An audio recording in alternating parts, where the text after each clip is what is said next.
What is up, everybody? Welcome back to TRCBY show. Today I'm going to do a little bit something different.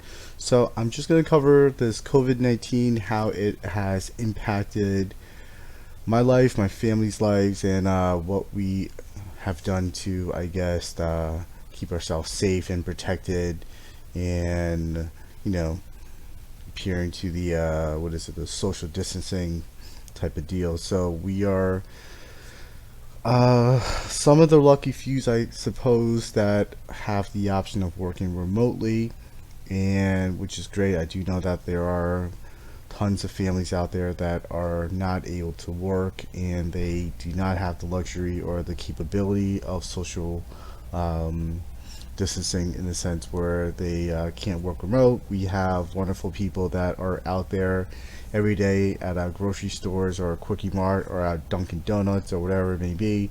Like, those guys and gals have been working essentially like every day, just making sure that regular folks that are trying to stay at home and minimizing going out and such like that have been, I don't know, just working and giving us the opportunity to have food, groceries, coffee, and such. So, big shout out to all of those service providers out there that are giving us those, you know, capabilities of going to like Cumbies or something like that, or the store to get your Red Bull or your Monster drink or your snacks for your kids or whatever it may be. So that's that's huge.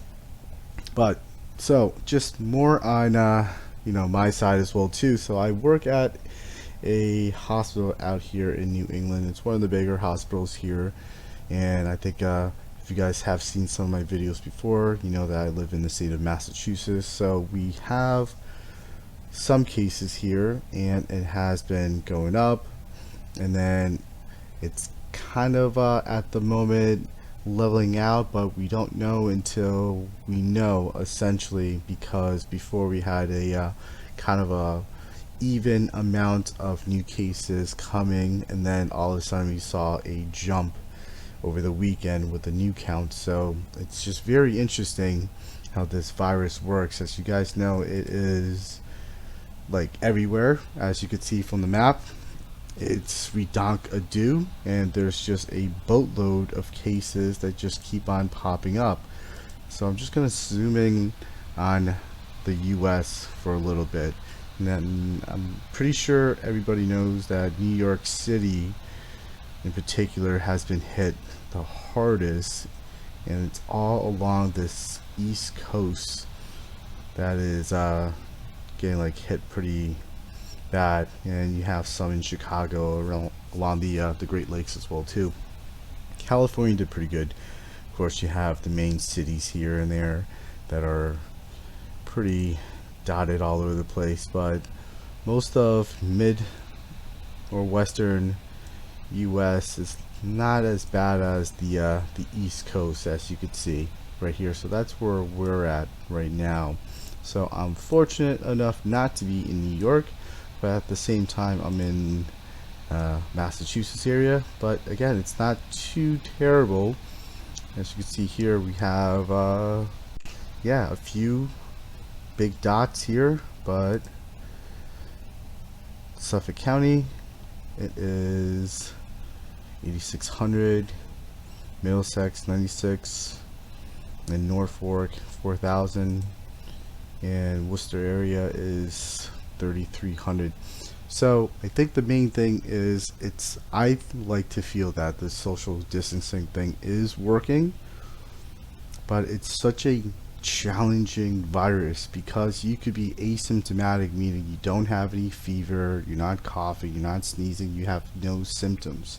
So that's the asymptomatic portion, and it's just crazy how long the incubation period is, that it stays in you and you could still transmit it to those who are more susceptible or have other underlying health issues, and they could be impacted and have major respiratory issues, and they need to go to the ICU and all that jazz and get hooked up to the ventilators and whatnot. So it's really crazy in terms of what this COVID-19 coronavirus type of deal is having in a global sense. You have countries that literally just shut down their borders. No one's going in, out, anywhere.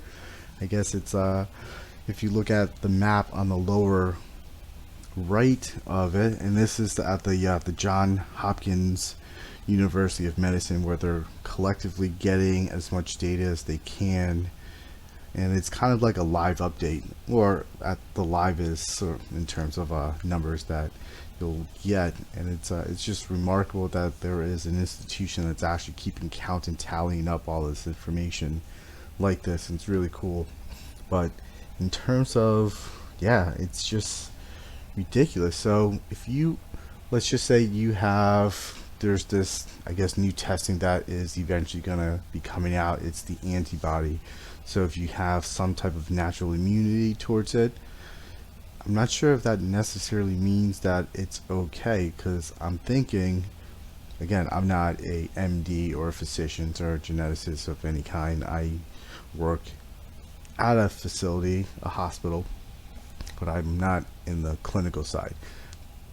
However, we do have a lot of meetings regarding this and how it's impacting our state and our community and such. So it's very, very interesting how I remember when I first started just looking at this website and the count for the US. I remember when it was at 100,000, 200,000, 300, and then I don't even remember anywhere between the 400,000 to 824,000 total confirmed cases now. I don't know where and when that occurred. I may have missed like checking on a week or so, but I do remember looking at it and seeing it steadily creeping up, and that's kind of crazy. We are like #1 essentially in terms of confirmed cases, and by a lot. That's huge. If you take a look at that number, that is like redonkadoo. And yeah, so I'll make another video. I don't want to make this too long of a video and a rant on it, but it's just try to stay safe. Make sure you wash your hands. Don't touch your face so much, and don't put things in your mouth that shouldn't go there. But definitely washing your hands, regular soap and hot water, seems to break down the membrane of the virus fairly well. So keep it clean, like I said, or say in all my videos as of recently. It's just literally keep it clean your hands, keep social distancing as much as you can.